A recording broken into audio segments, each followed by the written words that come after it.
You ask Tiger to solve. This deals with linear equations with one unknown. The final result is a equals 15. Let's solve it step by step. Simplify the expression. Combine like terms. Isolate the a.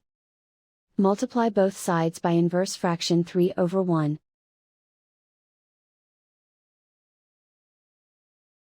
Group like terms. Multiply the coefficients.